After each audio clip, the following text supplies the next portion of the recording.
Shalom, this is Hakam Yara ben-Emmett with Torah Watchman Show International. I hope everyone's been well.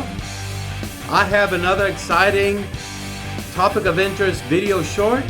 This one is about the Torah. Now, Christians often ask many questions about Jewish beliefs and practices. There's a constant state of confusion between the Christian religious faith and the most varied religion on the planet, with so many sects and denominations, even cults and things like that. And then, of course, the Jewish fundamental beliefs. They have questions about why Jews believe what they believe, compared apples and oranges with the New Testament writers and things of this nature. Why do Jews believe in the Torah as absolute rule of arbitration and nothing else? And why Jews don't believe what Apostle Paul said, for instance. Well, let's get started. The questions are numerous. The role of Jesus in Judaism. Was he truly Jewish? The differences between Judaism and Christianity on a granular scale. I mean, why after 2,000 years, why hasn't Jesus come back like he promised, And then why do the Jews, for instance, trust on a Messiah from the Davidic reign of King David to appear the first time? So there's many dichotomy of truths, many questions, but we're focusing on the Torah now. There's a lot of misunderstanding by Christians about the Torah. I'm going to try to break it down very quick and simple. So what is the meaning of the term Torah? Essentially, the Hebrew word of Torah means teaching, instruction, or doctrine. It can also refer to law or statute. Okay? Most Christians have seen Charles Heston's Ten Commandments movie, when he went up to Mount Sinai and brought down from the mountain 2 stone tablets, the 10 Commandments. Well, to make it very simple, the Torah is the 10 Commandments, but broken out in many other lower level laws and mitzvos, like the 613 mitzvos, which dominates the books of Numbers, Leviticus, and Deuteronomy. The compilation of the first 5 books of the Hebrew Bible, namely the books of Genesis, Exodus, Leviticus, Numbers, and Deuteronomy, is also a discussion point between Jews and Christians. What I'm saying is, many Christians don't understand the Torah's content from a historical perspective, how long ago that it was composed. We actually have growing archaeological evidence that actually the Torah is 3,500 years old. Moshe was the only individual that was, as a scribe, appointed by God and no one else, to write the entire 5 books, with the exception of about eight or so verses in the final part of Devarim after he died. Those were edited as closure statements by Joshua. Okay? But as far as what happened with the Torah in the time of Jesus, let's get to this. Something called the Septuagint has caused more confusion for Christians than anything else in relation to the Torah. So I'm going to discuss this briefly.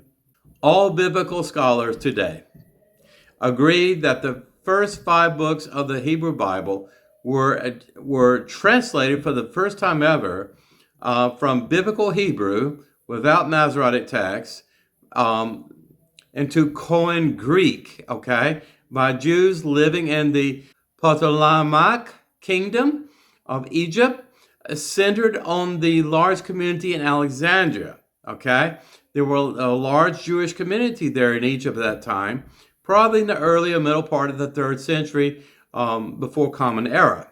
The Alexandria Library, incidentally, where this Septuagint version of the Torah written through Koine Greek was placed as a gift to Alexander the Great and the Alexandria Library.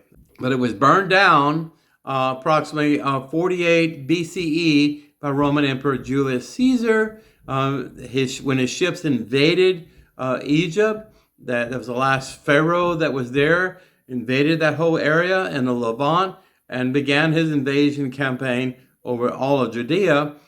He used fiery arrows and things like this to to light up buildings on the shore, and they believe the fire spread from a wind or something and then burned down that beautiful Alexandria library.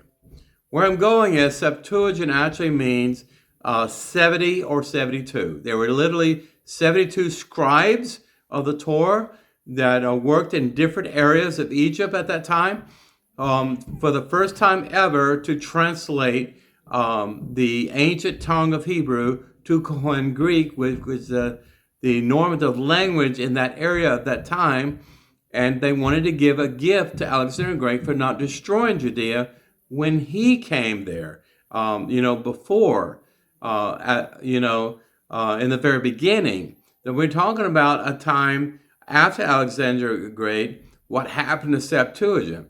Many Christians think that the Septuagint is something that Jesus read. Well, no, Jesus didn't read in Greek. The Septuagint was just 5 books of the Torah, nothing else. And there's no surviving copies of it that's known. No one has found a copy of that original Septuagint, but you can go to Amazon or a Christian bookstore and buy a book that says Septuagint. Essentially what that is the entire Bible written in Koine Greek. And incidentally, this was translated various languages beginning the second century BCE. So this is known as targums, or the ability of translating, or a translator themselves, and paraphrasing the Bible into Aramaic. Aramaic was a well-known tongue as well, in addition to Greek. So first came the 5 books of the Torah, is translated in Koine Greek as a gift to Alexander the Great, stored in the Alexandria library that was burned down. And then the other books of the Old Testament, per se, the prophets and sacred writings, were translated into Aramaic. Eventually, Aramaic was translated again back to Greek and to Latin later on. Now, I thought you would be interested in this historical information. I hope you don't have a lot of questions. I want to keep this brief and short. Again, the Torah is a book of the laws of Moses, okay? Which is namely includes 5 books, which codifies 613 mitzvot and all the Jewish tradition and the history of the Jewish people, and it was substantiated 3,500 years ago. It is a misnomer to name the Old Testament as the Septuagint, and that's something Jesus read. He didn't read that. Christians, just like you brand things like Kleenex tissue paper and things like that, very, very popular, Xerox and all this. Well, many things like Xerox and many things like Kleenex were copied over a period of time of rebranding all this.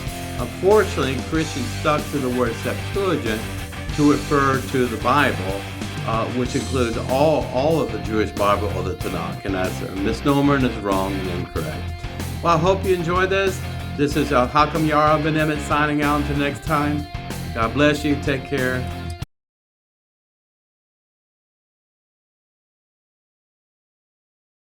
If you've enjoyed this program, please click like and subscribe.